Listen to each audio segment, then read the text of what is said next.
There are Jenkins! Hi! Hello! I appreciate that so much. You have no idea how much I appreciate that. Oh my God, that was amazing. Hello, everyone, and welcome to Paint and Slay, where I say silly things right before we go live, and then V makes them awesome. Or we just riff off of it. Or we just riff off of it, which is kind of like what we do for the rest of the show, which is I say we should paint things, and then V makes the painting awesome. So welcome. Hi, Look everyone. what we're doing. We're on the last leg, pun intended. The last tentacles. Last tentacles of our Froghemoths. So I'm excited because this is where we're going to add in some more details. We're going to make these fellows look fabulous. And there's even going to be some fun stuff happening with the eyes, thanks to you, my darling chat, for bringing up a lovely nod to another character. So get ready for some Hypnotoad-esque influence here for the 1, 2, 3s on top. But before we get into finishing up these beautiful faces that many more than just a mother could love, quite frankly, we do have some fun things that are happening and have been happening and all that jazz, right? Yes. Well, you still have a couple more days to unlock Desmond in the game. It is still Fleetwake, and so you can still get Desmond from Black Dice Society, who is awesome, and a werewolf, and awesome, and also my snack buddy. And so you should totally go, if you haven't had a chance to play the game, you should totally go and unlock Desmond in your game. And then Orkira and Desmond can be in the same formation and be snack buddies together. Yeah, we have interesting relationships with Desmond, don't we? You have your snack buddy, and I have my ex. Listen, the joyful thing about Orkira specifically is it doesn't take much to be her friend. She's not quite Penelope levels of everybody is my friend, but it doesn't take much. And one of the quickest ways to her heart is through her stomach. So pocket snacks are the best. That was one of my favorite moments ever of all time with my character. Desmond makes me so happy. So yes, you should go unlock him in your game. Also, he's super awesome, especially in formations and where you've got NPCs. He has become my favorite character champion to put on in there when your formation fills up with non-playable characters. It's just like, put Desmond in there and rock everything. Also, what Griddle Champions just got a chance to announce is Desmond is no longer going to be the only Black Dice Society champion. Tatiana! Yay! Yay! I'm so excited for this. Yes. Oh, she's awesome. She is super awesome. The blog, the Champion Spotlight should be up now. So if you go to the website, you can read all about Tatiana and her barbarian druidic ways and also snack buddy. Not quite to the same extent as Desmond, but one of her seed powers is she goes off screen looking for a snack and comes back with enemies, which is pretty on brand. It's very much on brand for Tatiana, considering there's a lot of food that happens in gameplay. Listen, food is important. Everyone's got to eat and everyone's got to poop, and so there you go. Like that just gets into D&D. Yeah. That's like a book. Everybody poops is a book, isn't it? It is, yeah. That's a children's book. Yes. That's going to be Orkira's new book. Everybody eats and poops. Even better with the voice. So well, so yes, we've got. So you've got one champion right now to unlock in from Black Dice Society, and another to look forward to next week, because this is one of those interesting moments in where we have events back to back. So. 2 Black Dice Society members back to back seemed very appropriate. I'm all for it. And just quickly want to thank everyone who purchased and donated to our IRC charity drive that we had going on this whole week. It has come to a close. Thank you very much. I quickly ducked in to see if numbers will pull together. They're not pulled together yet, so stay tuned. We will share the end results once we get them, but the response has been so lovely and so wonderful. I actually got to meet with one of the IRC representatives. They are thrilled that we are working with them, so I'm excited for when we can finally get that thank you out to all of you. But this is a personal thank you right now. Hi, hello. From both of us. Thank you so much for everyone who participated and contributed, because that really does mean a lot to us all. It is. In one way, it's not a surprise, because every time we do a charity event, the Idle Champions community turns out in amazing ways. And this is just another one of those times in where we put this together as quickly as we could in response, and you all came through. And thank you so much. Thank you to everybody who was able to purchase a chest. Thank you to everybody who told people about purchasing chests, because not everybody has the money to donate. You know, you got to take care of yourself before you can take care of others. So if you helped spread the word, if you were playing the game, if you were supporting anyone who is trying to get the word out about the efforts to raise funds, thank you. We really appreciate it. And there's no good transition from that to Froghemoth. So I'm just going to be the person who does the awkward transition and says, all right, V, let's do Froghemoth stuff. I say let's do. So we're basically at the making this look pretty, which is it's jumping back into going into the finer details. So we're going to do some dry brushing today. Oh, I almost forgot. Well, we forget. Because, important things. Our lovely moderator, Martin. Yes. Martin, who is holding down the chat fort so that when I and V are busy painting, we don't miss your questions. If you do have questions about the game, about painting, about Froghemoths, I guess they could ask Black Dice Society questions, considering V, you kind of know a bit. Although let's be fair, you know, I'm sure there might be a lot of questions people have that V would not be able to answer for spoiler reasons. Yes. But if you have Black Dice Society questions, feel free to put them on in there. Absolutely. If you have Orkira questions, if you have Frog questions, go ahead and put those in the chat with question in big capital letters before your question, so that Martin, our amazing moderator, producer, awesome person who is helping out, can grab those and put those in our backstage chat so that we don't lose them while we are doing dry brushing. All right. And now, thank you for letting me interrupt you. Totally cool. Back to making this pretty. So we're going to bring out these details. You can see there are some details that are evident, but I also have this fantastic webcam on top of this and showing it off. But when you get a little bit further away, it doesn't show up as much. So we want to make those pop just a little bit more. We want to make them jump out at you. So this is where we're going to jump into doing some dry brushing. So I'm going to first attack the belly here with our brush, the jowls and the tummy and the under tentacles, I think is what I'm going to start calling that part. And then we'll work on doing the back. And once we've taken care of the dry brushing on the majority of the body, because we've already taken care of the mouth and the tongue, we'll then go into doing the eyeballs and have some fun with that, hopefully. And then we will address the base, and finally we'll do the washes. Okay, that's our game plan for today. That being said, the colors we want for this, for the dry brush on the underbelly, we want Goblin Green, Sun Yellow, and Bone White. So if you're not playing the Vallejo game color line game at home, you're basically looking for a classic Canary Yellow, an Off-White, and an Army or an Olive Green for this step. And this actually goes right into a wonderful question that I just saw from Kay Maelstrom. What paints do you use? So yeah, V had put together, when we started doing this, a basics collection of paints that are the ones that I am using and that we use a lot of the time, which is that Vallejo that she just talked about, these paints. But any acrylic paints will work as long as you're getting in the same kind of color thing. And if you come to our Discord, discord.gg/idlechampions. Drink. I know.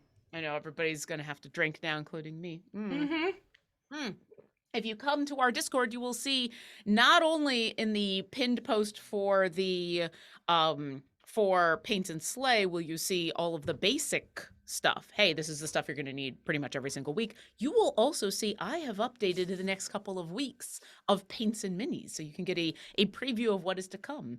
But before we get into that, I see you already putting paint down. So I have what are our we're doing amounts? Goblin Green to Sun Yellow. So it's going to be 3 parts Goblin Green to 2 parts Sun Yellow to 1 part of the Bone White. So mine kind of looks like this. The Goblin Green got a little covered by my Sun Yellow, so right now it looks like half and half, but there's more Goblin Green than there is yellow. Okay. Just FYI. And there's my paper towels. I'm like, I know I was a good girl, and I know I got my paper towels ready to go.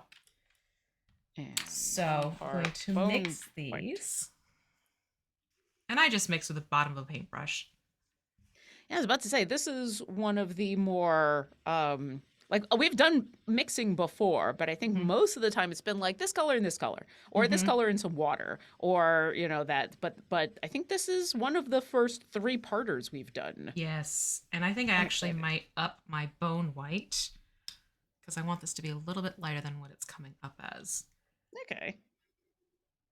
And because these are warm tone colors, that's why I'm using the bone white and not a cool tone white or a pure white. Ah, that makes sense. I don't want this to get a grayish tone. I want to keep and preserve the warmth. In case anyone was wondering why I'm using bone white and not just straight up white. That's why. Also, it just sounds more awesome when you're dealing with a Froghemoth to be like, and now I add the bone white. Yeah. Bone white. Bones. Yeah, I've also added a little bit more bone white to mine. Mm-hmm. And so we're dry brushing with this. This is the underbelly, under tentacles. The under tentacles. Have you ever done that with words? You take like words that end with CLES and you give it the Grecian pronunciation? I think I did that mostly as a child when I was trying to make dirty jokes. Oh, funny. So it's things like bicycles for bicycles. Yeah. Okay. I think I might have fun with words like that. Well, there are other words you could use, but we're not saying them because we're a polite stream. We're a super polite stream. We're a very polite stream. We're not going to go there. All right. Okay. I think I got this mixed. What size brush are we thinking? Because I'm going to. That's a very good question. I do want to do the larger brush. It's just going to have to be more careful strokes. So I've pulled out the big behemoth from the Mod Podge. This is the 1/2 inch, and it's one of these lovely flat brushes that have this beveled edge to it here, which is actually great because then you can sort of fine tune where you're reaching because you can use the tip of the edge of the brush here to kind of get to some smaller spots. But this, when you use larger brushes for dry brushing on larger minis, is a time saver. And it also helps get a little bit slightly more even coverage because when you have the smaller brushes and you're pulling across, your brush strokes can sometimes become more evident. So that's why I'm jumping up to a rather large brush for this rather large miniature. What I'm going to do is hold Zuki. I'm trying to remember what I named this fellow. I'm going to hold Zuki upside down because I can tell if I go this way, I'll have a little bit more control, but also be able to get a wider swath of the area. So I also look at how I want to approach my brush strokes when going into it. So I have a very light kiwi green that's now been created. Yeah. And I'm going to just dry brush, which is, again, you dip in the tip of your brush. Oh, the paper towel's flaring. Fun stuff. So you dip the tip of your brush into the paint, and then you will just go to your your paper towel and take off some of the paint to get ready to dry brush. You know you have the right amount when the paint starts looking streaky, as it does on here. And then, come here, Zuki. Yeah, you had Zuki, and I had Froghemoth. I just looked it up because it made me happy. I think it's fantastic. So then I'm just going to lightly go over and highlight these higher ridges on the gullet. And it's always better that place to start where off your with too adventuring few. party doesn't want to be. Exactly. It's always better to have less paint and load more on than to start off too heavy and you've undone some work because you might get into those crevasses a little bit more deeply than you intended. Yeah. Also, I will grab some of the questions and stuff that's been brought over from chat. First off, Bay Neon, welcome to finally making it to a stream. We're always happy to have people. Real Snowman wants to know, when does the next event starts? So usually the next event would be in, so Desmond's event, Fleet's Wake, is going to end on Monday. Usually there would be a whole week and a half before the next event. But in this case, this is one of those rare instances in where we've got 2 events in a row. So Fleet's Wake is going to end on Monday and the next event will start up on Wednesday. So you will be able to, I believe it's Festival of Fools for Tatiana, Briv, and Alindra. Yay! It is a stacked event to save up your contracts. It's going to be a good one. Mm-hmm. Ooh, yeah, that's looking good. Yeah. There's all this lovely wrinkly texture that is cropping up now. Yeah, look, Froghemoth, you're not a day over 300. Yeah. Those wrinkly textures are just so nice. They didn't really moisturize in their younger years. You know, when you live in a swamp, you think, well, I'm just surrounded by moisture all the time. I don't need to moisturize on top. But that is a fallacy. You need to moisturize even if you are submerged in water all the time. Remember that. Mm-hmm. I don't know where this voice came from, but this is now my moisturizing voice. We lapse into these, diner voices far too often. Kay Malmstrom says, I just wanted to say, Lauren, your role-playing losing your actions very well. Thank you. I'm sure it was frustrating, but made the game that much more exciting. You really pulled into your character extremely well. Well, thank you. For those that are wondering, there are votes going on in-game right now. In fact, there should be a new vote going on right now. I don't have the game open because we're streaming. Yes, we're being good. Someone could pass along what the vote is that's happening. But yeah, Orkira was the lucky recipient of the boon of double spells, but of the problem in where 50% of the time, basically, it was a D20 roll, and half the time she lost her action, which is frustrating when you're trying to death ward people. But I appreciate it. It was a fun role-playing challenge, and it was fun. It was fun to do.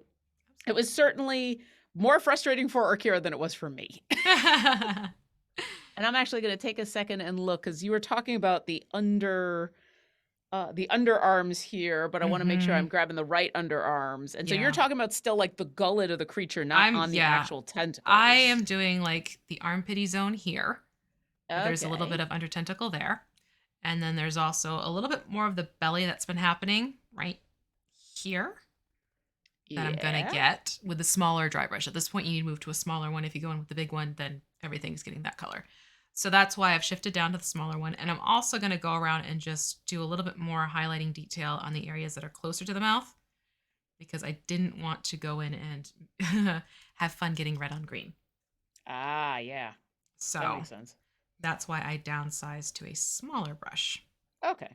But not on the actual tentacles yet. Not on the top of, we're going to use the same color for the under part of the tentacles, not going on top of the tentacles. Okay.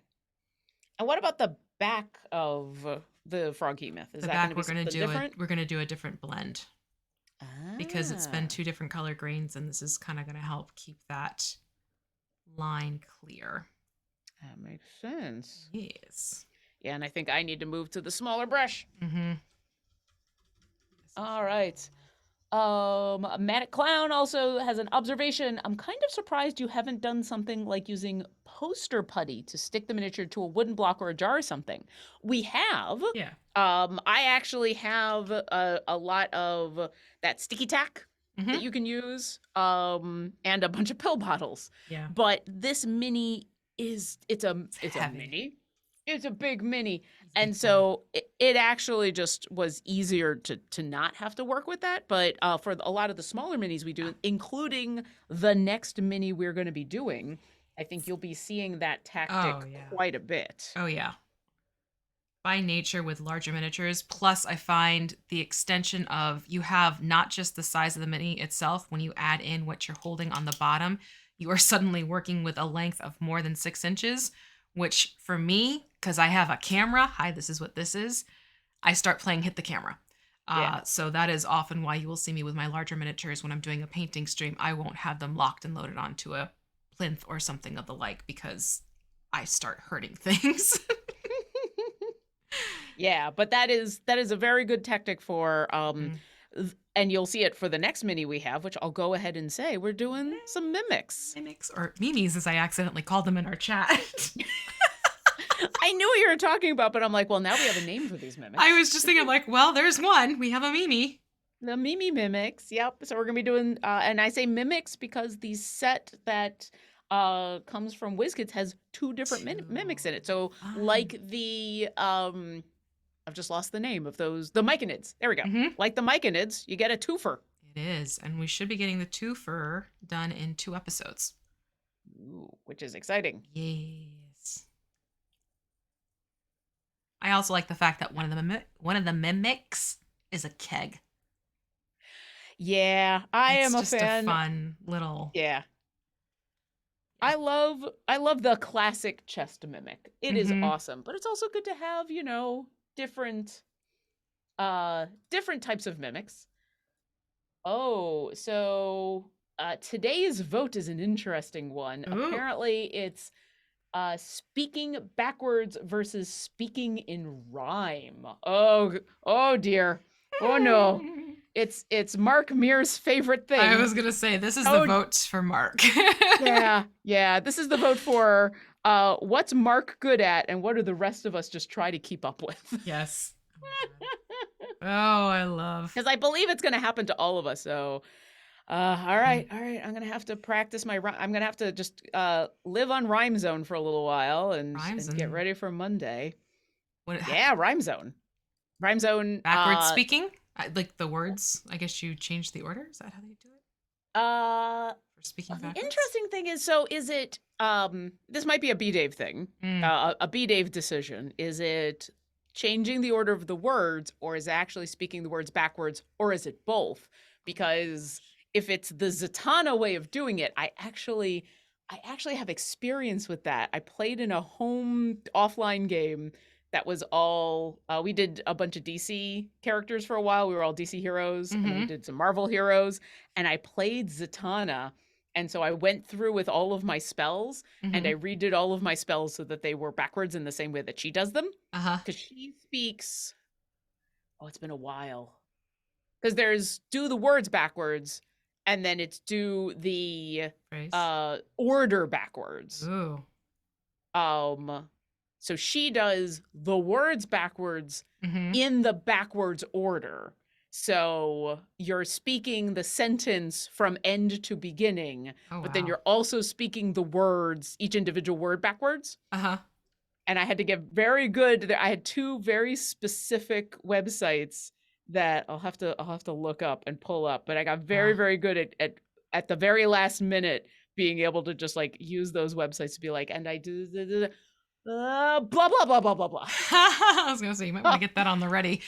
yeah. If that one wins, that one wins. But I think, I mean, speaking in rhyme has won so many times because everyone just loves Mark. Yeah, exactly. Because he's so good at it. And it looks like you are now doing the top of the tentacles. I'm actually doing the under tentacles. Yes, this is the one where the bottom flipped up and around. Oh, yeah. Okay, there's I see that tentacle that does that. So I'm using the smaller dry brush, and I'm going over and covering that area. And actually playing along where there is this little crease happening, because that does have some edge texture to it. Yeah. So we were kind of using that crease as a delineation point between the top and the bottom. So might as well.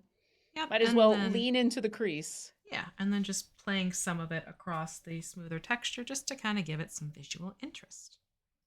Yeah. Oh, that's a little too much. And reach what you can. Don't make yourself frustrated trying to get to other places. Reach what you can is such an interesting thing to say out of context. Reach what you can. Reach for the stars. Yeah, forget reach for the stars. Just reach for what you can. It's the underachievers quote. Reach for what you can. Squeaky the Fool asked a question that actually probably came in just as we were mixing these colors, and so I'm a little bit behind, but they were asking, do you ever mix the colors to make a new one? Here we go. All the time. Yeah. All the time. That's the good thing about having kind of just a core set of paints, not having to worry about buying every color under the sun and then extras, because you could just paint ones. You gotta be a little careful if you're gonna do a paint over multiple days. You got to make sure that like, if you've mixed up, either a wet palette or a good container that seals. Yeah. Because, hey, you're going to have to save that paint for a while, or you're just going to have to try to recreate it, or you do what V does, which is to think about things ahead of time. So you only have to use those colors once, which is good. You plot your painting. Also, I like that Squeaky the Fool asked, what flavor of paint do you prefer? I prefer chocolate. Do you prefer chocolate or vanilla flavored paint? Pistachio. Ooh, the rare pistachio paint. Ooh.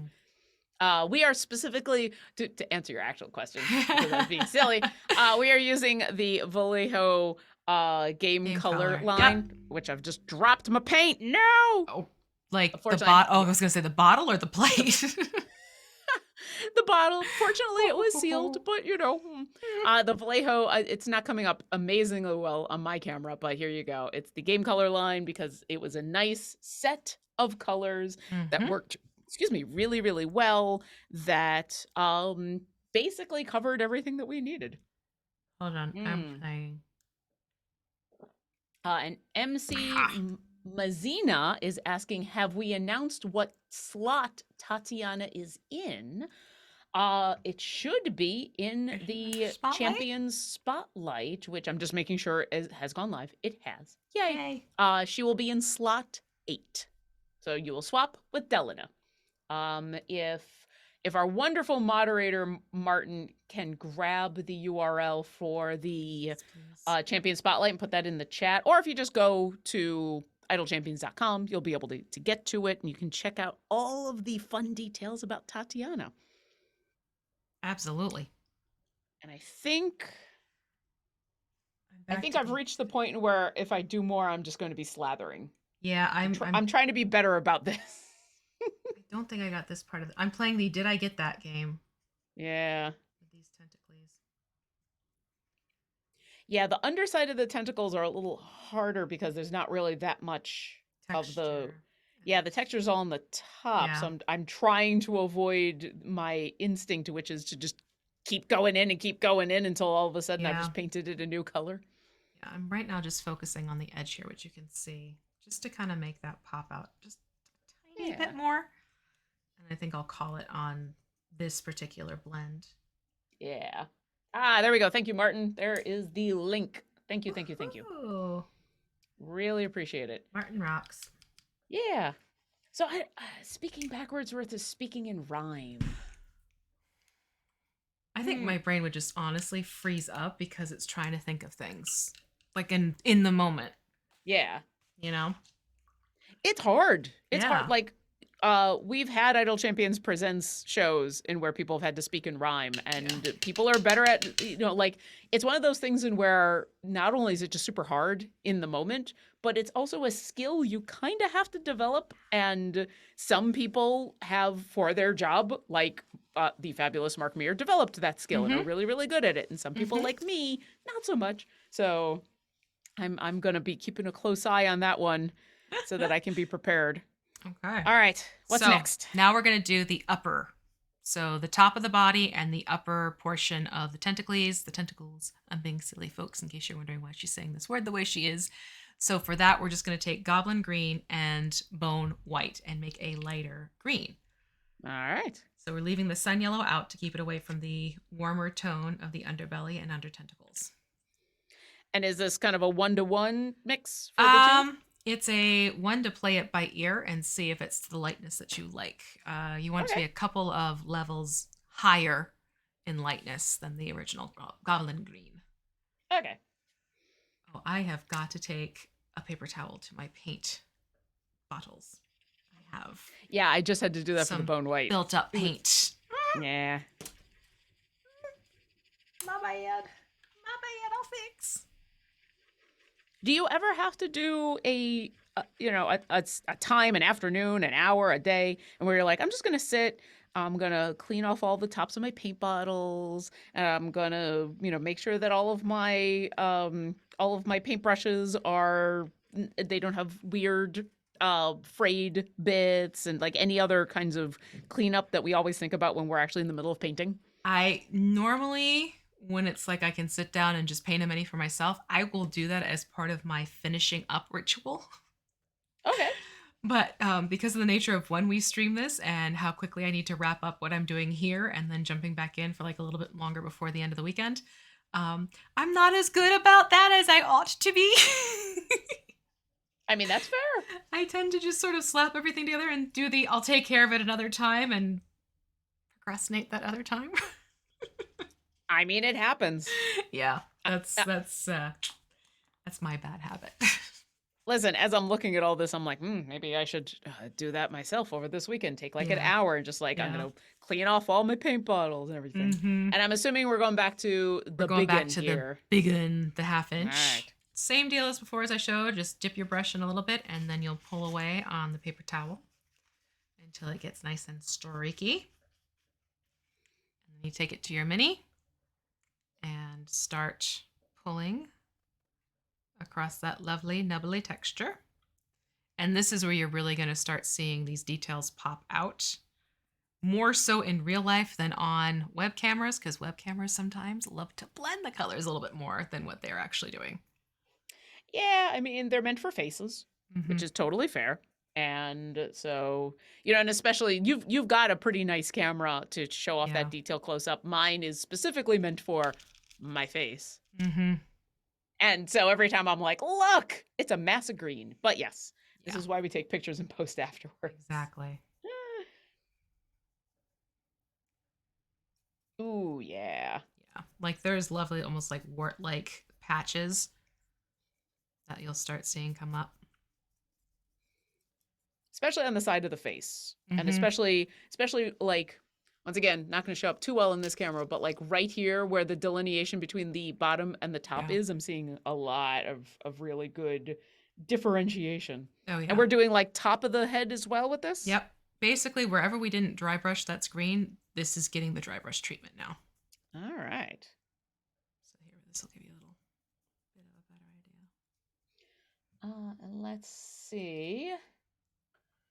Oh, people in chat are talking about whether rhyming or talking backwards. Like, also unlucky one for yesterday's vote. Oh no. Yeah. Oh no.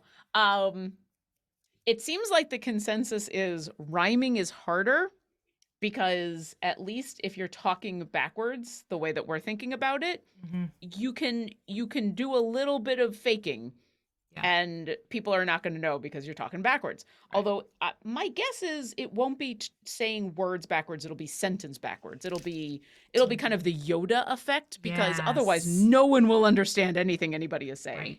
Right. So I think it's going to be a Yoda thing, but it sounds like you can kind of, that's a little easier to deal with and get away with stuff if you, because even Yoda didn't say everything backwards.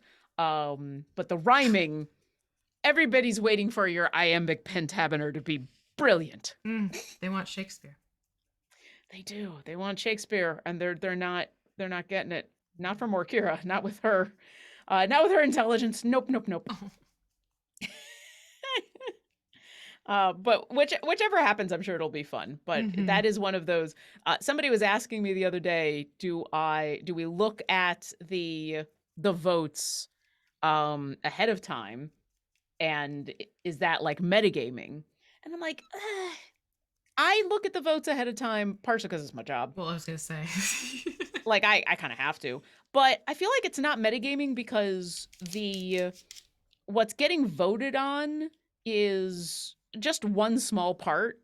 And it's still a surprise in the game. And even when you know, like, oh, all right, I know Vordred is showing up in the game somewhere. I don't know how.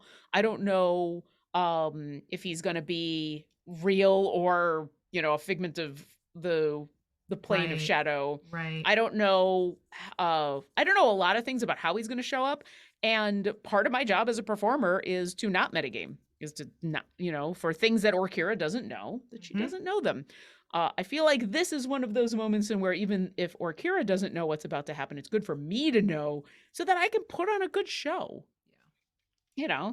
So I can try my best because that's half the fun. So yes, absolutely. I will be keeping an eye on that so that I can put on a show for you. And so if you've asked for rhyming, I'm going to be prepared for rhyming. Let me entertain you. Let me make you smile. And that's all we can sing. Yep. That's all you get, folks. Yeah. I love how this is working on the tentacles. Are we also doing the legs? Oh, yeah. Okay. Yeah. I'm making sure because I went after a knobby knee and then I was like, oh, wait. Oh, go for the knobby knee. Have fun with the knobby knee. Go for the knobby knees. Bring out the knobbies and the knees. The knees and in the feet. There's a lot of lovely little... Oh, there's actually great texture everywhere on this body. Yeah. And I'm even going back over places where I have already gone because I just want to enhance a couple of spots that much more. Knobby knees. Knobbly knees. Knobby knees. And I will jump down to... Oops. I've got a little bit more than I wanted, so I just did a quick blot with a paper towel. I will go down to a smaller brush because there's some stuff around the face that I want to use a smaller brush on. Right now, yeah, the area around the eyes, I definitely don't want to do too much. Yeah, exactly. Oh yeah, I gotta blot myself on a toes. I went a little too Mm-hmm. excited on the Mm-hmm. toes. Oh, and by the Alright. way, chat, you have me stuck in like Jingle Land, by the way. Yeah, last week we were very, very distracted, weren't we? Yes, but it was fun. Yeah. Speaking of chat, I've looked away for a little bit. Squeaky the Fool wants to know, what camera do you use for the mini close-ups? I have. Hold on, a sneeze coming on too. If I sneeze mid sentence, my apologies.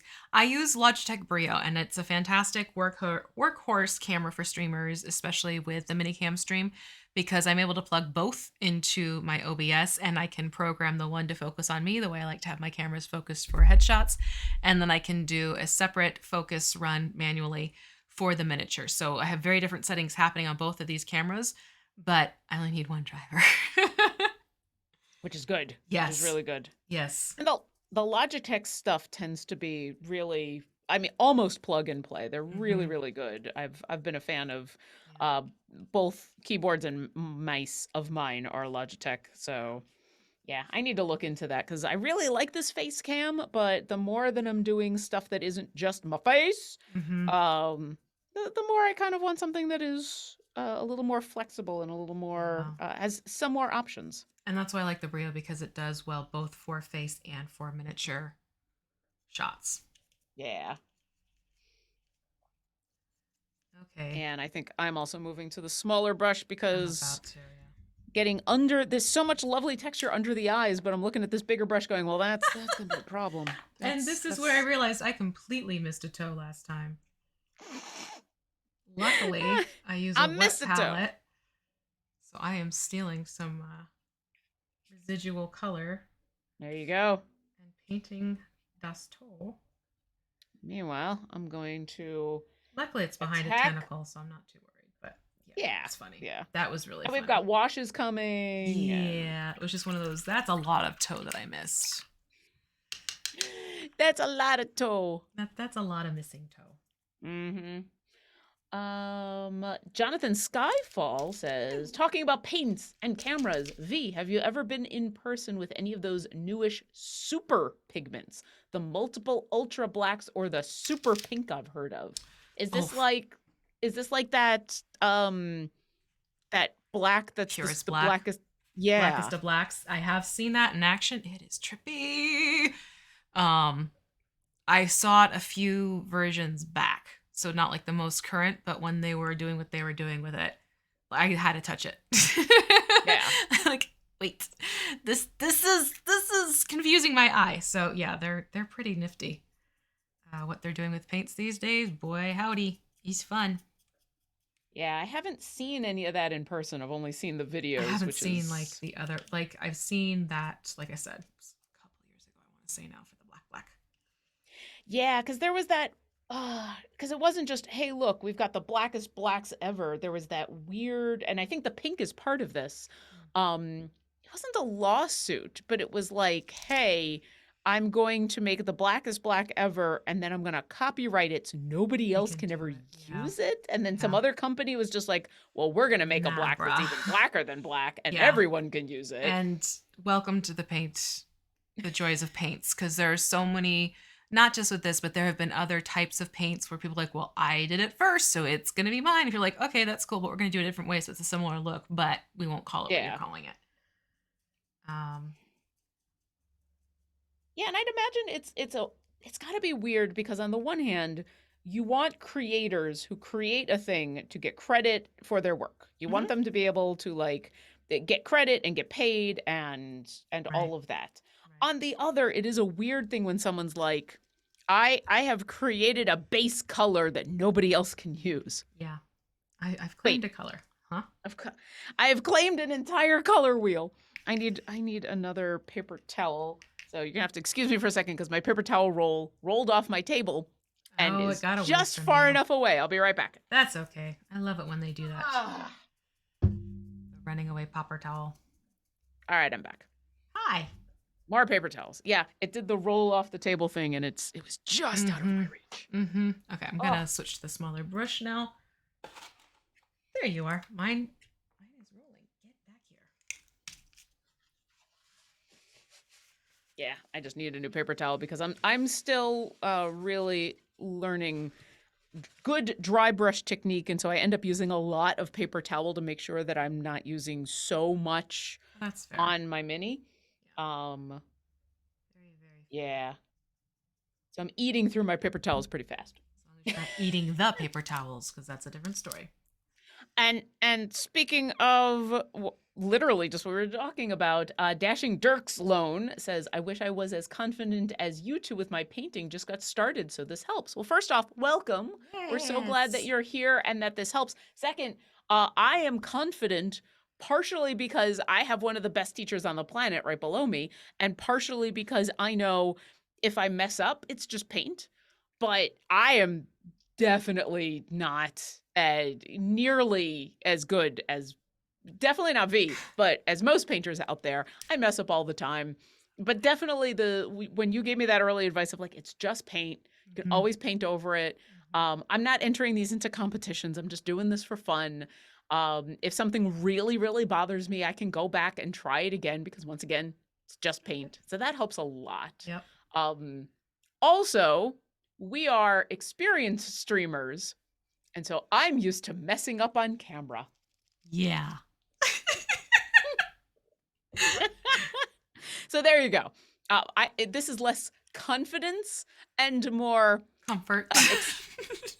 Acceptance of my limitations on camera. And hey, if my mistakes can help you all learn, then that is the goal. So, but we're super glad you're here, and hopefully you can learn along with me as I'm learning how to not completely cover up the back of my Froghemoth with my dry brushing.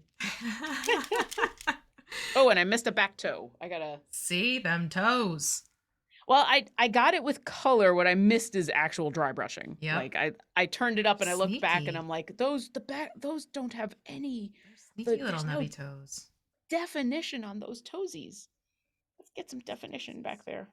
Yeah. I mean, how often am I going to be looking at the back underside of my mini? All the time. Well, now that you've said it all the time, exactly. Yeah, pretty much all the time. That's just what I do. Especially since these are the minis that are going up on my mini shelf of fame. You can't see it because it's in the dark, but yeah. It's like, look what I painted. It's like I literally have a shelf back there of all of the minis that we've painted on Paint and Slay, right? Once again, you really can't see it because of the intentional darkness back there. It's because my there. face. But yeah, that is, you know how when kids draw something and you put their drawings up on the fridge?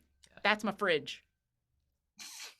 Look, Ma, I painted a mini. I did my minis. I painted minis. That's it's what so you're good. I still, like, granted, about every 4 months, I have to go through and move things or pack them away for a little bit and start fresh with the new round. Yeah. Because I have a ridiculous amount of miniatures. Oh, I'm excited to get to that moment and where I'm like, I don't have enough room. Yeah.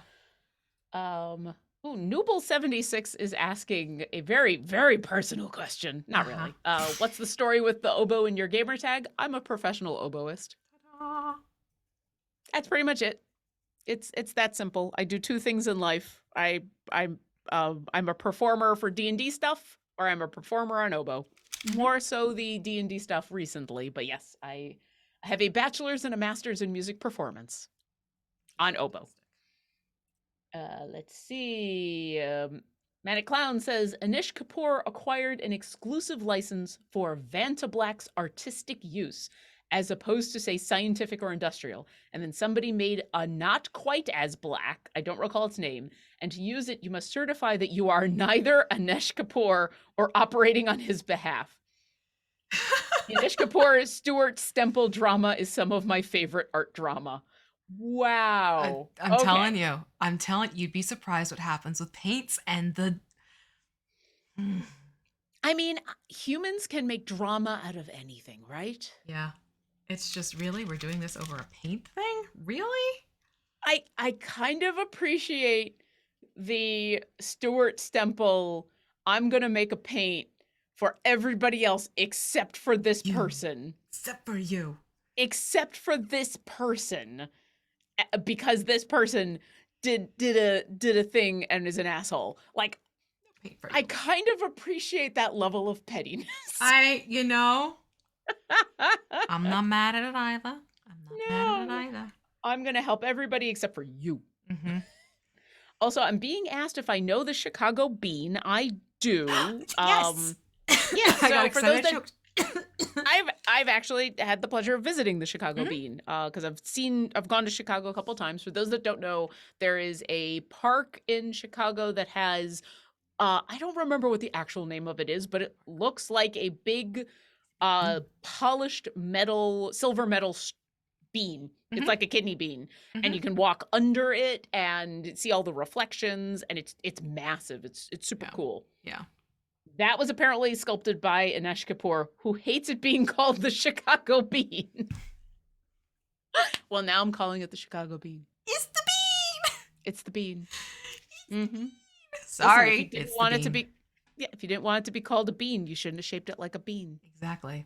All right, so I'm pretty much done with the dry brushing, and I think me too. See, it just helps bring out because there's like all this little bit of rough texture that kind of got lost with just the flat color. Yeah. And you can see that's now popping out a little bit more. Yeah. I mean, it's more obvious off camera, but yeah, especially like here on the side of the arm, and it's it right through here, and also super cool. with the texture that's happening on the eye stalks. Right through there. So that takes care of our dry brushing for the day. Until we get to the base. You know, it's all about the base. The base I'm actually going to leave till the very end. You know I'm all about that base. About that base. No, we're done. Don't get me started. Next? So next we're going to do the eyes. Does that mean we're pulling out the paint pen? We're pulling out the paint pen. So there are pens that you can get that are filled with acrylic paint to help with some more detail-oriented aspects to your painting techniques. And I will jump into paint pens. And this is just one that you can find. I got it off of Amazon. Jeff Noob is the maker. There are, speaking about different paints and companies, there are so many paint companies that make these paint pens. You can go to a craft store and really buy anyone. They kind of look like Sharpies is really what it boils down to. Sharpie paint pens doesn't have to be Sharpie, but it's kind of like, you know, asking for a Kleenex and you're still getting a tissue regardless of brand is what it boils down to. All right. So it's just got this nice fine tip point to it. You can even get some that are almost pen-like in quality, so it's less marker and more like a ballpoint pen. So we'll be using this, and I always recommend that you can practice on your thumbnails for this and just kind of get a feel for how it works. So because we're doing, and this is, you know, thank you to the chat, because we're going to be doing Hypnotoad. I was watching, I'm telling you, this was so hard. I had to watch a little bit of Futurama with a Hypnotoad in the episode. And I was watching what those eyes were doing, you know, God, didn't.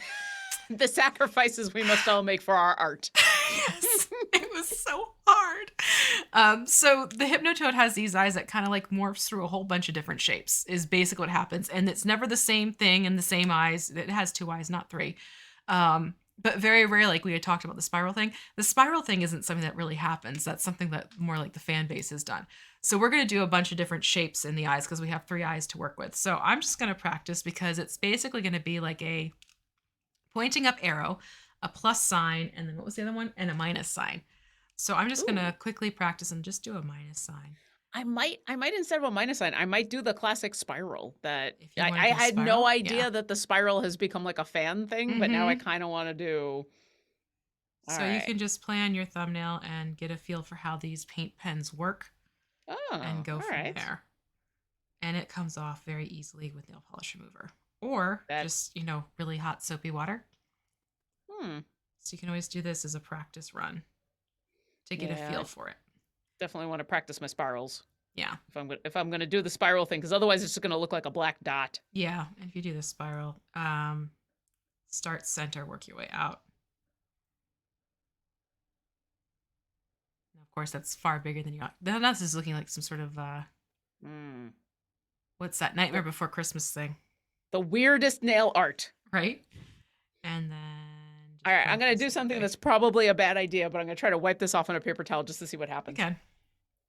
All right, okay. I figured I was just gonna end up with like streaky nails. But, no. So before we jump into that, there is this, and this is optional if you want to do that. There is sort of like this orange outline to the black, which I'm debating if I want to do, but looking at the real estate that we have, I think I might forego doing the orange outline detail and just do it. So I'm doing the pupil right on the iris.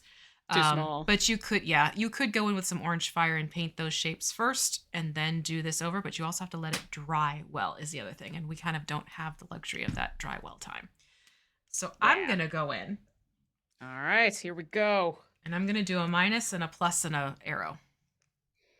I'm going to do a plus and an arrow, and I'm going to do the spiral in the middle because that gives me the biggest real estate, I think. Yes. So where are you putting the... I'm going to do minus, plus, so like minus on one side, plus on the other, and then the arrow in the center is how I'm going to approach it. Yeah, I think I'll do plus on... Because to me, there's like 3 different size eyes. There's like...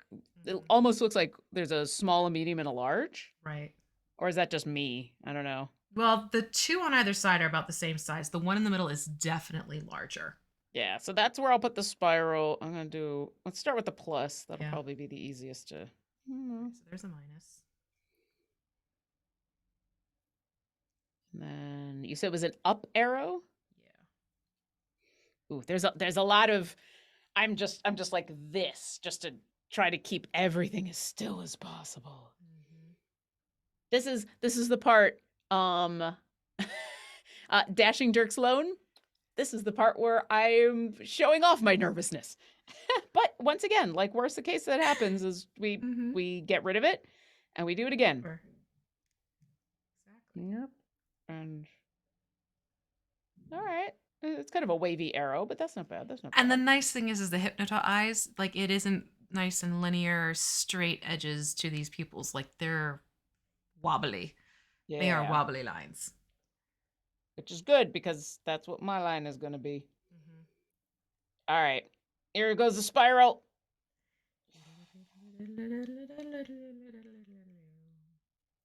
All right. Okay. I am not mad at this. Great. I'm not, it's not the best spiral. Yeah, I don't know how well this is going to show up on camera. It is clearly a spiral, I'll say that. Okay. It is clearly a plus, and it is, it's a tree. My up arrow is a tree. Let's just put it that way. Oh my God. This vague reference just tickles me to bits. Oh, what? Having the Hypnotoad eye pupils on the eyes. Yeah. Of the Froghemoth. That just made me immeasurably happy. This is super cool. I'm so glad that we're doing this. Me too. And now we got to learn about paint pens, which is fun. Yeah. Yeah, that's fun. I like that. I'm going to stop while I'm ahead, though, because I don't want to overdo it. Yeah. But we'll call this Hypnotoad fun. Hypnotoad. And the nice thing is depending on the size mini you have and the point that you have on your paint pens, here's a fun little secret. You can also just get little dabs. Oh, hold on. I say that, but I've also been drawing with this and having it out. So you just recharge it and you can do little dots. Ooh. So it's another nice and easy way if you have issues with pupils. You can do that. Yeah. This is turning into a manicure stream. I didn't mean it. I mean, the weirdest manicure, but still, it's a manicure. Mm-hmm. Why not? Mm-hmm. Mm-hmm. So that takes care of our eyebrows. All right. What's next? For fun. Next up, we are going to... I want to do the wash. Oh. On the frog itself, so it has some time to dry, I think. Okay. And then we can bring it down to the base. All right. Let's do that. So I'm going to jump into using Citadel's shade Beal Tan Green, which is this nice, lovely green color. Tan green. And if people do not have any of the washes, what paint would they use to turn into a wash? To turn into a wash, you can just take your goblin green or your olive green, army green, add in a little bit of black to darken the color a little bit because you want washes to be darker than your original base color. And then just mix it up a little bit with water that has just a touch of dish soap in it to help float and make the pigments sort of move around more nicely and smooth things out. And once that's mixed together and it's very thin and runny like broth or cheap skim milk, then you can put it onto your miniature and create your own wash that way. But I'm going to go in with the BL10 green. All right. And I am going to put that onto the upper areas of the Froghemoth, just to kind of help enhance these a little bit more. So not the underbelly, not the underbelly. The underbelly we're going to do in the Agrax. Okay. And you'll see me do this often, like jumping between different washes, because you're playing around with different tones, and the different tones will help sort of enhance the colors differently. Also, washes are just fun. Washes are fun. And I'm also going lightly. I'm not trying to be too heavy-handed if possible, because you don't want to glob it on, especially when you have all these little ridgy details here. Oh, yeah. That can pull quickly on you. And we just put all this lovely detail into the eyes. So going a little bit slower around the eyes is always a good thing of like, I just want to make sure that I don't turn this Hypnotoad into a globby toad? I don't know. A globule. All right.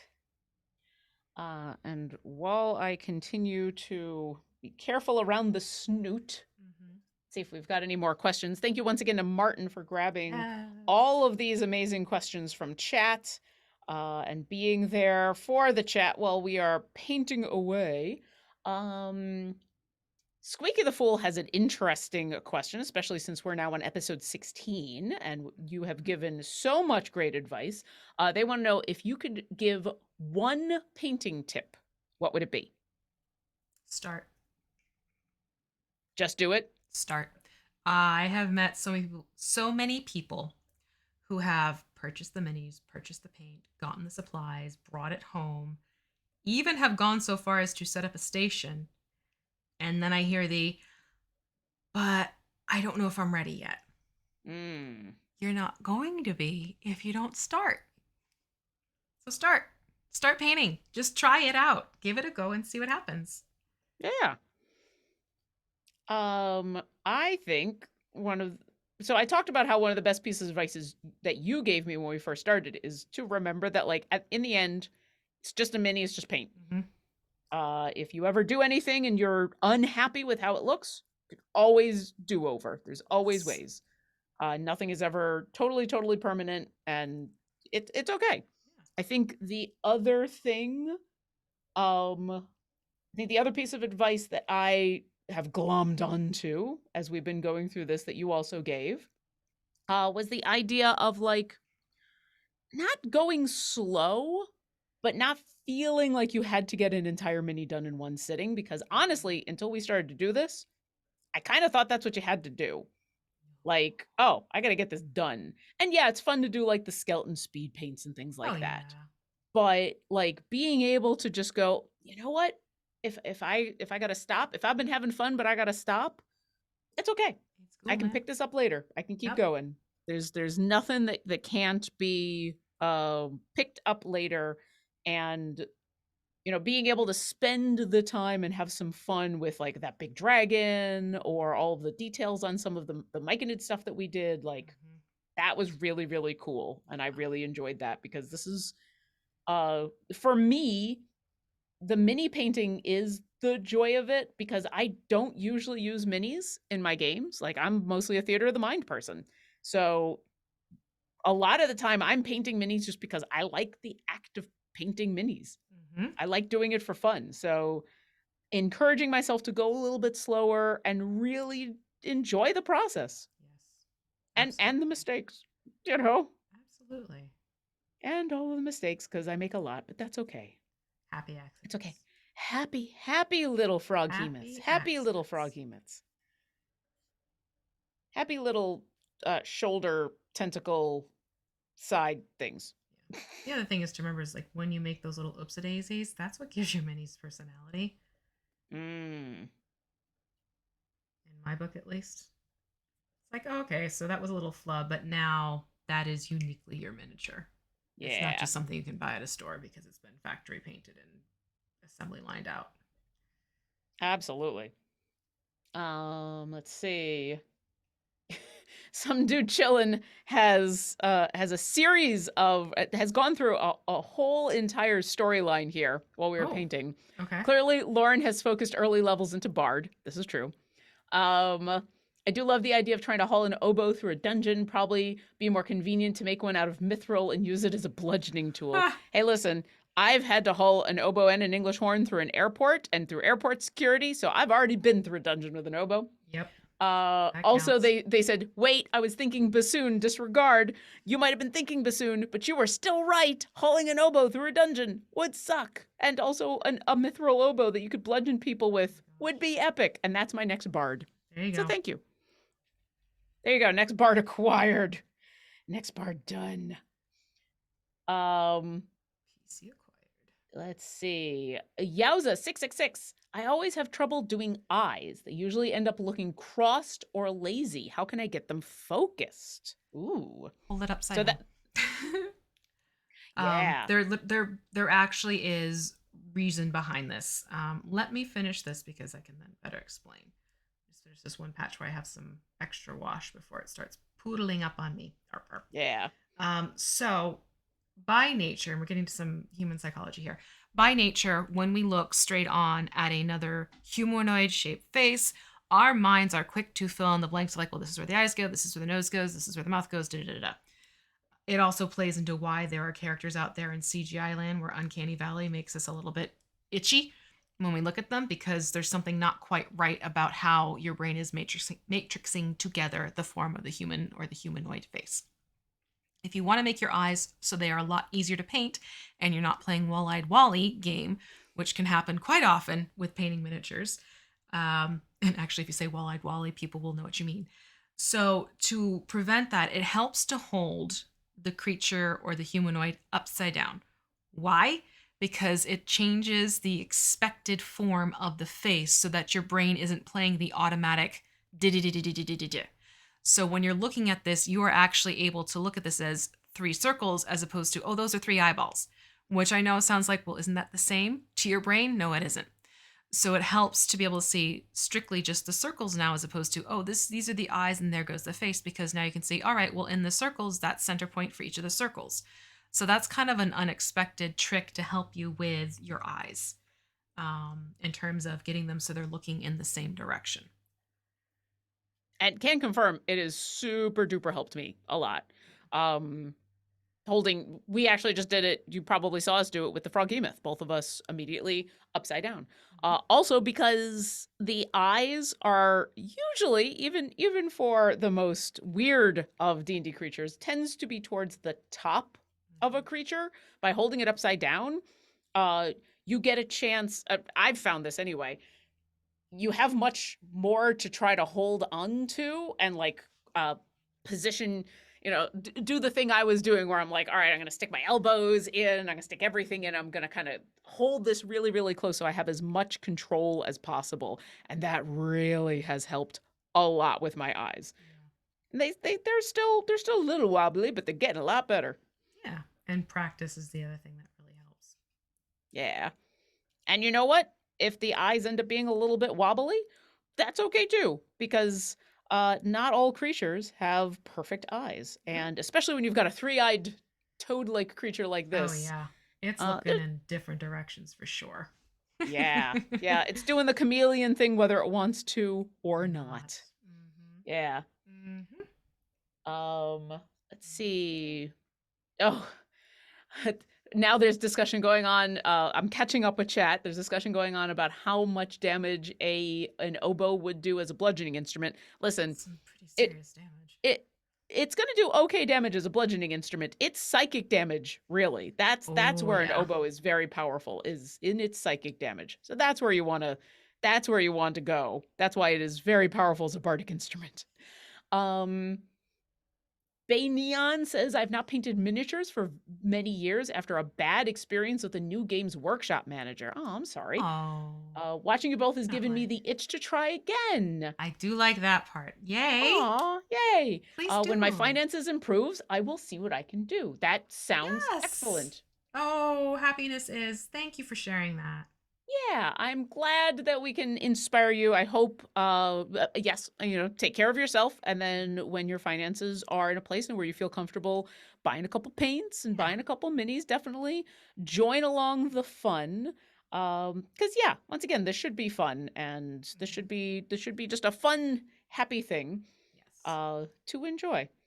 And And I will say it hasn't been that expensive because a lot of this, like, it's an initial investment because of the paints and the paintbrushes, but even those are not that bad. yeah, And then you're using the paints and the paintbrushes over and over and over again. It's just kind of the mini you're buying. exactly that. I will absolutely be the first person to say when someone's new and starting off. Anyone who takes your joy away from painting, walk away from them, Yeah. because there is always joy in painting. And at one point, they were just starting off and picking up a brush, and they were not doing pristine and perfect work. Yep. And sometimes people forget that. It's the exact same for D&D. Yeah. D&D should be fun. It should be your fun. And if you are not having fun because of something going on at the table, walk away. Yeah. It's better to find a table where you are going to have fun. Mm-hmm. There is, and this, some of you might want to clutch your pearls when I say this, there is no wrong way to paint. Quite frankly. I have no pearls. That's the other thing that I find irksome is, like, people are like, but you shouldn't do it that way. Why not? You can do it any way you want to. You're expressing your creativity, and your creativity is your creativity. Embrace it and find the things that work for you. Are you having fun? Yes. Mm-hmm. Yay. Are you happy with the results? Yay. Yeah. If you're not happy with the results, maybe try something else. Yeah, but if you're having fun, that's Yeah. that's the main thing. If you're having fun, you're learning, and you're getting results you like in the long run with practice, etc. Great. It's how you find different things that work for you as the painter. Also, you're giving this inspiring speech, and I just touched the Froghemoth in a place where it was still wet, and now my fingers are all green. Ooh, fun. Whoopsie. Whoopsie. Whoopsie. Yeah, I'm going to have to do some serious hand washing after it this. Washes, luckily. Luckily, washes. Washes and washes dry pretty quickly. Mm-hmm. So that's why I thought it was good. I thought it was good until it wasn't. Good until it was not good. Mm-hmm. So I'm almost done with Bealton. I'm working on that very last leg. Yeah, I'm working on a tentacle right here, and then I'm going to be done. And then we're going to switch over to Agrex. Ooh, the next one. We're doing I'm ready to make up a PC barbarian named Agrex. And Valendal has a very good summary of everything we just said, which is mistake is just another word for lesson. Exactly. Yeah. We are not painting to enter competitions. We're painting for the joy of painting and for learning and getting better at this. And so every mistake is an opportunity to get paint all over your hands. Mm-hmm. Let's see. Some dude chillin' says, all this bard talk reminds me of an idea for a D&D one-shot I saw online when the party is all bards trying to go on tour, but all their venues need constant saving. Yeah, that's pretty much that's one of those wish fulfillment bard bard things of, like, I'm going to show up and not only am I going to be an amazing performer, but I'm going to save the venue. Ooh. So, once you finish with that wash. Yes. I Can I do the thing? I see that, so we already talked about the fact that Tatiana, the amazing Air Genasi barbarian druid from Black Dice Society, is going to be joining Idle Champions in next week during Festival of Fools. Mm-hmm. And now that I see that Becca has posted a little bit about that, and she's also posted a joyful thing about Monday. Uh-huh. Because she's not just joining the game, she's joining us on Monday for Court of the Raven Queen. Yay! Yay! More snack friends! Yes! Yay! Yes! I am super, super excited. So yes, she is joining us on Monday for Idle Champions Presents Court of the Raven Queen. How? I don't know. Don't You'll know. have to find out on Monday. That is the joy of D&D and of B. Dave Walters, of trying to get everybody into the game, and he is very, very good at it. Absolutely. So I'm excited to see how we get a Tatiana into our wonderful adventuring party. I'm excited for Orkira to meet her. I'm excited for Desmond to have someone that he knows, because I did feel a little bad when it was like, here's a whole bunch of people who know each other, and Desmond. And I'm like, oh. And then there's Desmond. And now Desmond will have a friend that he knows. Yay! So yay! So yes, definitely come by on Monday at 4 p.m. Pacific for Idle Champions Presents Court of the Raven Queen, and Shadowfell Tatiana will be there. Yay! I'm excited. All right. Okay, so we have the Veiltan Green on the top, and now we're going to flip over to Agrax Earthshade, which is just basically a brown wash. So any nice dark brown you can thin out and use as a wash. And pardon my hiccup. This is going to go in the mouth, over the teeth, down the tongue, under the belly, and under tentacles. So that's where the Agrax is going to be used. In the mouth, on the tongue, on the belly, under the tentacles. Yes. Okay. Just making sure I'd gotten all of that. Yes. Over the lips, through the gum, look out stomach, here it comes, kind of. Yeah. Which with this one, that's kind of an appropriate. Yeah, definitely. Absolutely. Whoops. All right. Already got brown where I didn't want it to be. Oh well. Oops. The good thing about wash is it is incredibly easy to grab a paper towel and be like, gone. Super gone. And even if you end up with the quote unquote wrong wash in a spot, you're not really wrong. Like, it's a wash. Yeah, it still works. Yeah. Also, it's interesting putting brown on the tongue, but now I'm finally getting a chance to see all of that, more of that bumpy texture on the tongue. Exactly. It brings out those little indentations that much more. Yeah. Which is why I like doing that. All right. And then down the gullet. But this is why I wanted to make sure I used the Agrax on the throat, because then it just kind of shifts the colors that much further away from each other. Yeah. And also the throat just seems to have the most detail. And this is totally my opinion. It's like shoulders and throat seems to have all of this lovely detail in there. So getting a different color of the wash on the throat really helps. Not only, I'm noticing what you're talking about, like define it away from the top of the Froghemoth, but also just really helps define all that lovely, lovely, lovely texture. Don't be ashamed of your wrinkles. Show them off. All right. Oh, Reganar is asking a wonderful question. Sorry if I missed it, but has the next mini been revealed? Actually, the next two minis have been revealed. Yeah, so the next one that we're doing is the Mimic. We're going to be doing two different Mimics. We're going to be doing a regular, not regular, the classic. Yes. The classic chest Mimic. And then that set from WizKids comes with a second Mimic that looks like a keg, which is adorable. So much and then after that, and the reason I put both into the Discord, discord.gg/idlechampions, everybody drink.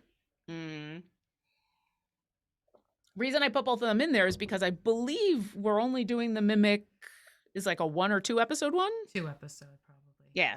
So we're gonna get done with the Mimic 2 episodes, and then right after that, it's a hook horror. So much fun. Yeah, so we're gonna be doing the hook horror, which I believe is in Icewind Dale and a bunch of other adventures. So definitely check out the Discord, which I won't say it again so that I don't have to drink it because I'm in the middle of doing washing. Right. The washers. But definitely check that out in our Discord so that you can pick up.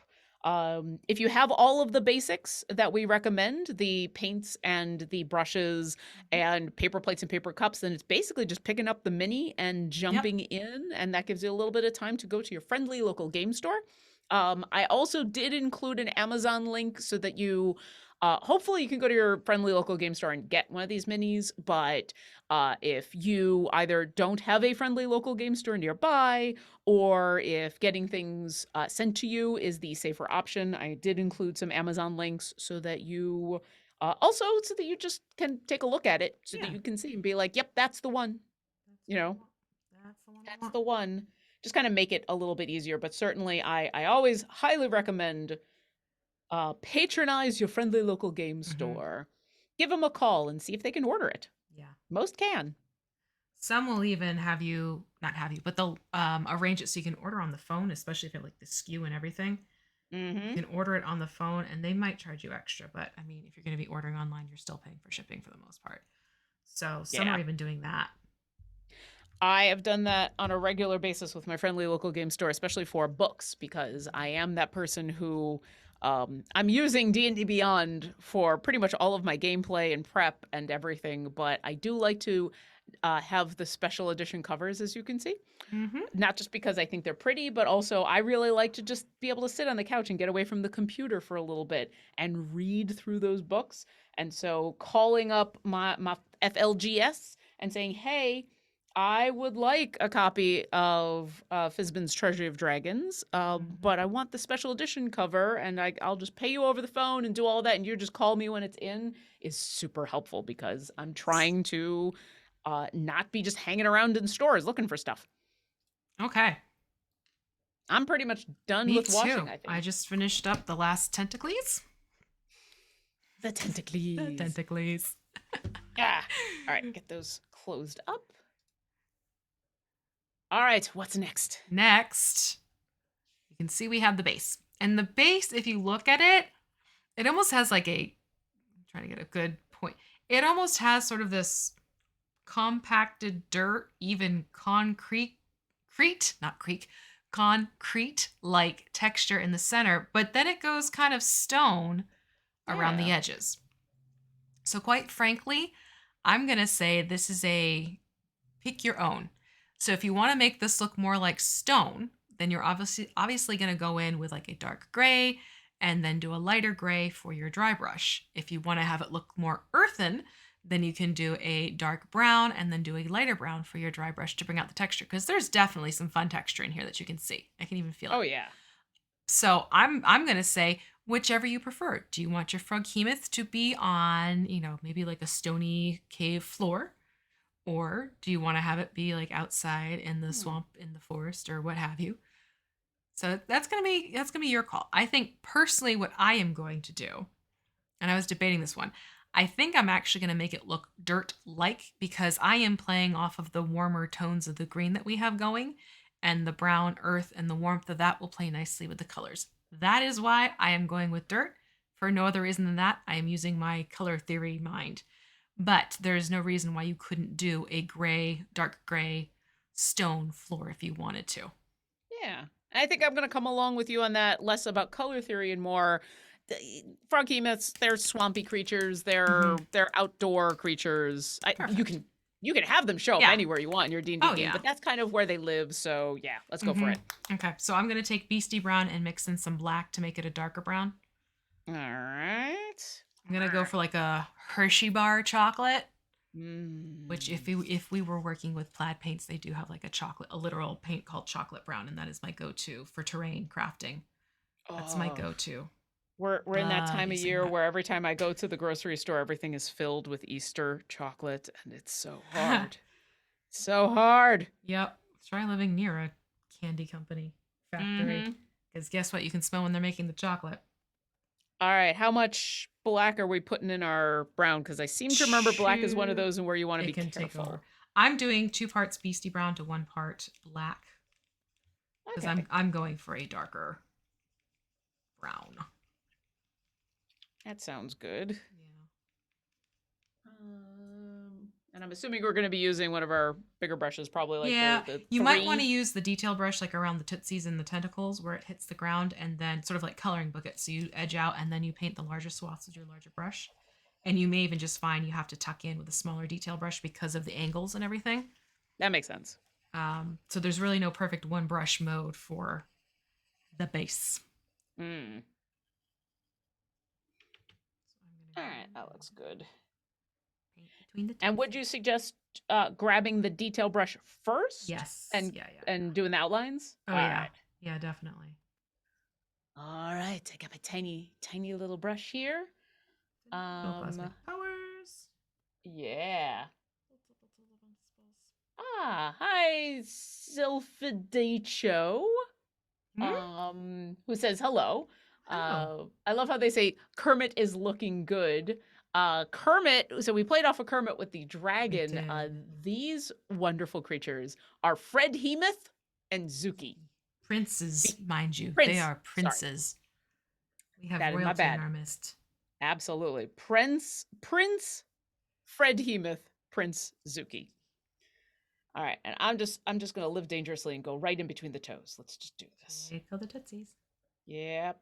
Just go right in there and be like, hey, I've done all this good washing, done all this good work. Let's give you a good outline so that I don't have to worry about you later. Exactly. I'm gonna go out from under camera because there's no way I can get this angle. And meanwhile, if you do have any other questions for V and I about painting, about Idle Champions, about frogs, about Idle Champions presents Court of the Raven Queen. I never said that we would have correct answers or good answers. I mean, just that, you can ask. Fun fact, I did raise frogs for a little bit, for like a few months. Wait, what? Yes. Okay, wait. Okay. I'm sorry, chat. This is now the show. You raised frogs for a living? Not for a living, but like as a little thing between class pet type of situation. So the frogs came home in May, and they were in this smaller little terrarium thing that they came home to my house in. And I live out in like a very rural area. So we had the same kind of frogs that were living in this aquarium setup, not filled with water, mind you. And I was mowing the lawn one day, and there was this little bitty baby one that was like jumping in front of me, and I did not want to play little baby mulch game. So I stopped the lawnmower and I picked up the baby, and I put the baby into the tank with the other two frogs. And like literally 5 days later, there was another baby. So I put that one in the tank, and I ended up making the tank bigger and giving them a whole new like landscape and environment, putting in some new plants and everything, giving them a little watering hole. And I ended up raising the frogs it was about four months all said and done. Oh. Yeah. That's adorable. Yeah. So like what kind of frogs were they? They are just like your typical, I want to say tree frogs, but that isn't right. It was just like, it has a name and I'm blanking on it. Maybe it is tree frog. It's just like a little brown frog. Makes these sounds. And they were funny when they would talk to each other. Oh my goodness. Would that be weird to have a whole bunch of frogs in your house at night and all of them going bop, bop, I actually kind of find it soothing because I love the way the frogs sound at night. Okay. Yeah. So no, it's a thing I did. And you get the live crickets at the store, or you can get that like I the have frozen ones. And Did you get crickets that you then would put the powder on so that you could get? No. Oh, you haven't heard about that with the powder, the protein powder? Is it protein powder? I think it's protein. That might be more for other lizards, but you didn't have to get crickets shaken in powder. No, they come in like this little box and you open it up, so it's almost like a cricket hotel that you put inside the terrarium, and the frogs will catch the crickets that emerge. So and chow down. I worked in a pet store when I was in college for a couple years. Just like a little mall I keep saying grocery store, pet store. No puppies, no kittens, no big animals. Yeah, it was basically a supply store, but we did have fish and we did have some reptiles and a couple like the simple birds like budgies and things. Mm-hmm. But mostly it was a supply store, and that was one of the things I had to learn about was the selling of live crickets, which I got very, very good at because some people would come in and they just want like 10, 12 crickets because all they own is like one frog or, a tiny snake or something. And so we would do the thing like you were talking about where you could sell them in quantities like a cricket hotel. Mm-hmm. But we also just had a big bin behind the counter filled with thousands of live crickets. And on a daily basis, my job would be to just grab 12 crickets and stick them in a bag for somebody. And when you there were a lot of creatures that when you have them in captivity, it's hard for them to get all of the nutrients they need, especially reptiles. Mm-hmm. And so there was this powder that was it was like a protein powder. It was like a bone protein powder. It was really, really weird that you would use on top of basically crickets is what we used it for. Mm-hmm. To help with any of the creatures that needed it. So if you had a snake that, needed some extra protein in their diet, you'd put this powder all over the crickets before you could either buy the powder separately, or what a lot of people did was like, all right, every 2 or 3 weeks I'm walking into the store and I'm buying my 12 crickets, and you could add on powder. So it was like getting, you go to a smoothie place and you're like, hey, I want to add protein powder. So I got really, really good at getting live crickets, which you had to grab in a very specific kind of way because you didn't want to crush them because they had to be live. Uh-huh. Putting, a specific number of crickets into a bag because you tried to get close. The owner was like, hey, listen, if someone wants a dozen crickets and 13 end up in there, it's not going to break the budget, but try not to put like 25. Right. And then if they ordered the protein powder, we had this little shaker of this white powder, and you'd put that into the bag and then you'd shake the bag so they'd get covered. So you'd end up with like these weird albino looking crickets. And that was my job for a while. That was part of my job, was just, selling crickets to people. I am here for this story time. That's was amazing. It was a fun place to work. We also had both live and frozen mice. Oof. Because some snakes needed to eat live mice and some needed frozen. Right. And I ended up adopting one of the because the ones that we sold as pets were the fancy mice, like the brown or the tan or those, and the white ones with the red eyes were the ones that were supposed to be the feeder mice. Yes. But I adopted one of the feeder mice because they were adorable. And I had a pet mouse for a couple of years. That was wonderful, and would sit in my lap. I would put a towel in my lap, and I would get Cheerios, and it would sit on the towel in my lap, and it would eat Cheerios, and I'd watch Whose Line Is It Anyway? Heart. My heart. That was that's what I did for fun when I was in graduate school. Yeah, was my pet mouse and I would eat Cheerios and watch Whose Line Is It Anyway?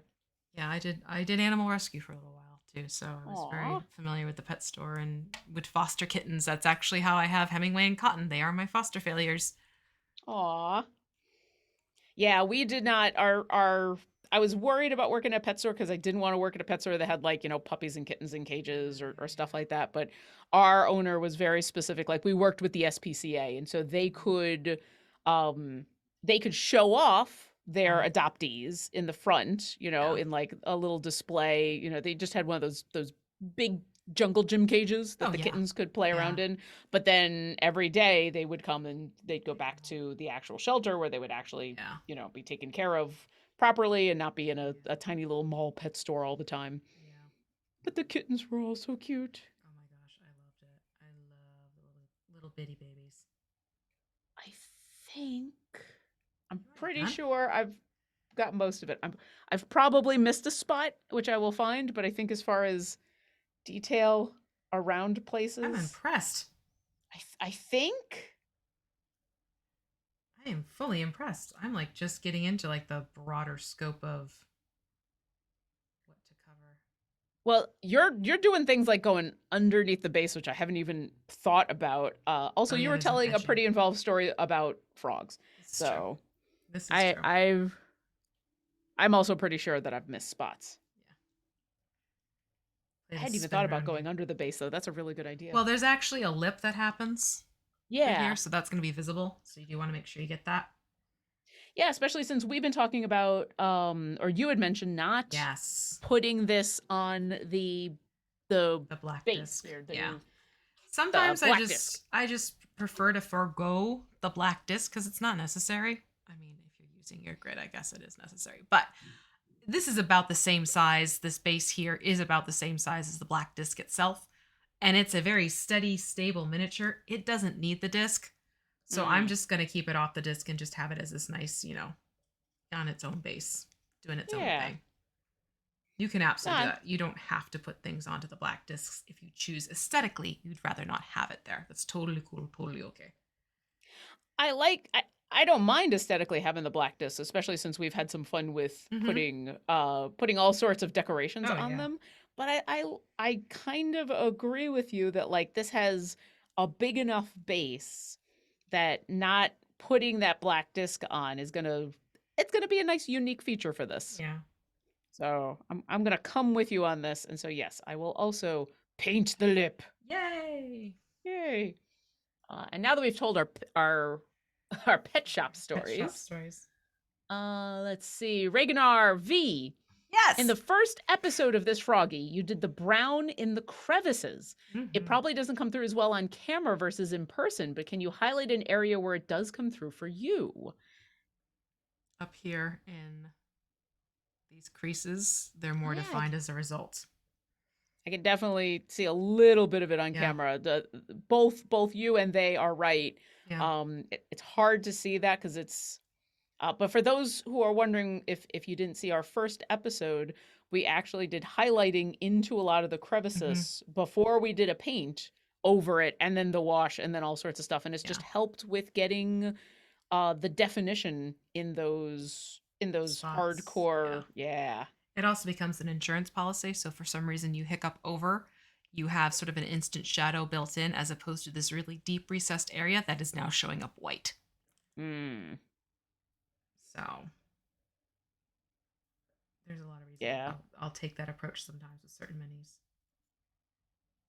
Yeah, because you can kind of get away with missing a spot with some minis. Like you can see it through here when I did the edging in here. You can see that pops out more. Yeah, I've got a couple spots. Also, ironically, on the top, kind of the spots under the eyes. I'd show it to you, but I'm holding onto this mini in a very specific way so that I can keep painting the base, and I don't think I can adjust my grip at the moment. Yeah. Like, please stand by. Yeah. I've got to be with you shortly. I've got a death grip on this thing's head, and I can't move it right now because I've joined in the painting under the base. Yes. So I could put it down, but I'll just end up with paint everywhere. I've literally painted myself into a frog corner. You've painted yourself into a corner with a Froghemoth. Yeah. That's never good. It's never good. Yeah. But I'm the one wielding the paintbrush. Ha ha ha.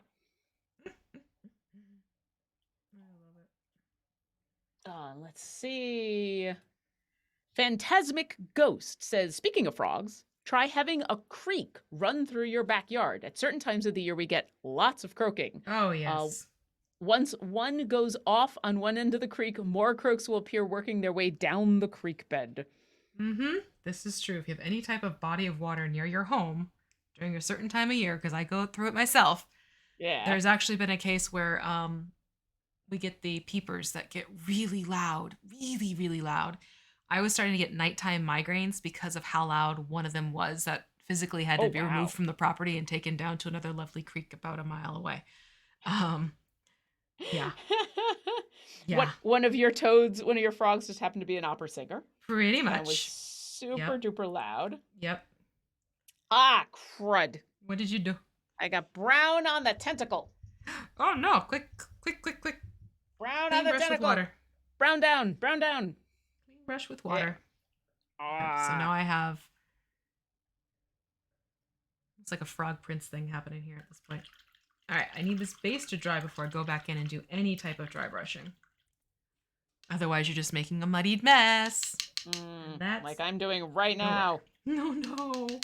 Well, it's getting there, but I must have gotten the brown on the tentacle long enough ago that some of it has started to dry, and so I need quite a bit of water and making a mess. That's okay. I am gonna add that. I'm looking at the eyes, and I do want to add in that little bit of orange edging around it. So I'm gonna do that by hand, just because I want to. See, so you were asking about mistakes. Here we go. to. Mistake just happened. Oh, I might actually grab a little bit of green just to go over that. Just the tiniest bit of green, and just be like, nobody can see this. There we go. Not the best, but not the worst. Fortunately, it's in an awkward spot, so it'll be a little easier to ignore. There you go. Pretend it didn't happen. Exactly. Or it did, and it's just got mud on its tentacle, and that's all. I mean, yeah. These things live in Schultz, don't forget. Jungle? They're just hanging out in the water all the time. Okay, back to the brown. Oof. Reaganar, question if you don't have to answer. I'm intrigued. I'll answer this. Lauren, does your pet store job tie into meeting your partner and his critter affection? Oh no. We need to talk about that. Okay, yeah, Luke and his squirrels. Okay, all right. Listen, if you follow Luke McKay on social media, I think he's mostly been posting these on TikTok, but he also occasionally posts them on Twitter. My lovely, lovely partner, the man I love, the love of my life, the person I'm going to spend the rest of my life with over the pandemic, the thing that has kept him happy and healthy has been making friends with all the local wildlife, specifically the squirrels and the birds in this area. He has become, over months and months and months of hard work and patience, he's become friend to all squirrels. They come up to the back door and they knock on the back door looking for nuts. They are spoiled rotten because he feeds them almonds, and now they don't want to eat anything else. They jump into his hand and they'll run up his leg and sit on his shoulder and take nuts. They will. He is now officially a Disney princess because he does have finches in this area who he'll put his hand out the back door and put a bunch of seeds in his hand, and there are finches who now know him well enough that they will just land on his hand and take seeds. So yes, he is officially a Disney princess. On the one hand, I love him, and this joyful friendliness with the local squirrel and bird population is absolutely wonderful, and it brings him much joy, and thus it brings me joy, except when the squirrels decide that they're just going to walk into the apartment, because they do. They just walk into the apartment. If we leave the back door open, they come in. I've come out of my office into the living room and found a squirrel just sitting in the living room because Luke has been busy and accidentally left the door open, and there's just a squirrel sitting in the living room like, yo, where's my nuts? So yeah. Even better is I have the joy of working with Luke, and we have our morning meetings, and every so often Luke will update us on what Luke is going to be doing for the day with friend squirrel on shoulder. Yep. He'll just turn the camera over to the side and be like, all right, here's my morning update with squirrel. With squirrel. So yeah, I both love and am sometimes annoyed, mostly because I just don't want them inside the house, because they are wild animals. He's got them. They're so chill though. Well, because that is part of the amazing thing of what he's done. He just has worked really hard day after day during the panini of every single day, being out there offering nuts and being calm and gaining their trust, which is absolutely wonderful. And I think is absolutely wonderful until they come into the apartment. And just, yo, how you doing? That is my only problem, is like, please, no wild animals in the house. No, because they are. They're not tame. They are. They're just been befriended, and they shouldn't be in the apartment. It's not good for any of us. So when they do walk in, it's just like, and it's not like they run away when I show up. It's not like they're afraid of me, because either they've learned that I'm not the kind of person who will attack a wild animal, unless I'm being attacked. I'm not going to run at a squirrel or be mean. It's an animal. Yeah. But I will yell at it, and more often than not, they're just like, what? Yeah? Where are my nuts? Give me my nuts. No, Get out. Well, the better part is now Luke has got Todd on this too, and Todd's trying to collect himself a murder of crows. Yeah, well, that I always kind of knew that was going to happen. That one of these days Todd was just going to become a Swarmkeeper Ranger. I mean, he talks about being the perfect warlock. This is true. He talks a big game about being undead, but let's face it, Todd, you're a Swarmkeeper Ranger, and it's okay. Totally cool. So I'm just trying to finish up right between the legs of this Froghemoth. Yeah, just trying to get the brown right between the legs. I decided to have some fun, and I basically did do the orange around the eyeballs, so it has the... Oh. Yeah. I did it. I went in. I figured why not. It also gave a chance for my base to dry a little bit more, so I can go in now, and I'm going to just add bone white to what we just mixed up to make a darker brown. And then use that as a light tan to dry brush. Oh, okay. And bring out all those lovely little cracks and crannies that are going on in the base. I'm just finishing up. There's this one spot that I'm just having one spot. There's always one spot. There's always the one. And yes, Nubel76, he names them. He names all the squirrels. The latest baby that he has befriended is named Pistachio, which sounds adorable, but he's also named them things like Mr. Nut. And it's gotten to the point that, and I say this mostly with love, it's gotten to the point in where, because he tells me, the updates of like, oh yeah, I went for a walk and Mr. Nut followed me around over here. And then I was looking for Mrs. Nut because, of course, they're there's a Mrs. having... Well, yeah, because they're having babies and the whole 9 yards. There's been several generations of squirrels that we've gone through in the last couple of years. And so I get the updates. And so now I know all of the squirrel names. I do not recognize them by sight, but he does. Where was that spot? I just lost the spot that I was just like, there's one. There it is. It's this spot where the foot and the two tentacles collide. Yeah, that's a little right spot. In there, I gotta just poke and pray. That is definitely a technique. Okay, good. The poke and pray. The poke and pray. I figured I hadn't come up with a new technique. There you go. There we go. Okay, I think I'm good. Yeah. Got it. So you can see this is just bringing out some of that texture on the base. Nothing too fussy. Okay. Yeah, I gotta catch up. So you said it was brown and then add in some of that bone white because just add in some of that bone white so that you get a light tan. Okay. And it'll start popping up the texture a little bit more. Yeah. Just make sure that this is pretty darn dry before you go in and start dry brushing is the only thing. Yeah, I'm gonna have to give mine an extra minute or two. We've only got about 8 minutes left. Yeah. So if anybody has any last bits of questions, I may have to wait to dry brush for at least another couple of minutes. Yeah, Martin came along to also agree that it's shocking to see a squirrel sitting on Luke's shoulder during the morning meetings. Yeah, every once in a while he's just got a squirrel. Valendow befriended a sparrow, lived on the 6th floor in Stockholm. He brought his girlfriend, kept feeding them, and went on vacation. So I left the window open for them and left food in the windowsill. Came back and they had crapped all over the kitchen. Mistake being lessons. Oh. Yeah. Oh no. That's one of the reasons we don't let them in the house. We don't let them in the apartment. Is they are wild animals. They don't do it on purpose, but out in the wild, when you gotta poop, you just do. We have two. Speaking, we're back. Remember, everybody poops and eats. We have our back porch. We're on the 1st floor. Our back porch is tiny but nice, and we have 2 of those outdoor rocking chairs.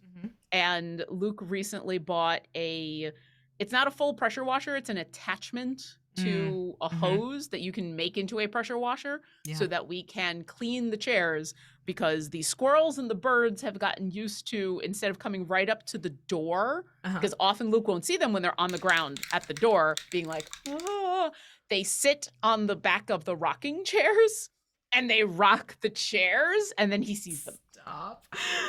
So, Lord. So the rocking chairs are covered in poop. There you go. There you go. I'm sorry, that is adorable in some respects. That I don't mind quite so much because they're just outdoor chairs and it's fine. Like those, it wasn't. They weren't like that is so darn cute. Oh yeah, they'll just sit there. He's also got a little bird feeder. That has the bird feed in it so that the birds can just come and get feed. And every once in a while, one of the squirrels will be like, screw this, and jump into the bird feeder. And so we'll look over and there'll just be a squirrel in the bird feeder nomming away.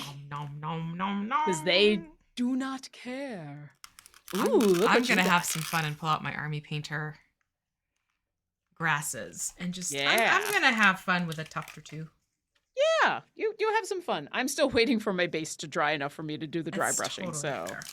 Yeah. So I might, if anything, this might be placement. I might have to super glue this on later, but technically these are tacky and they should stick on their own.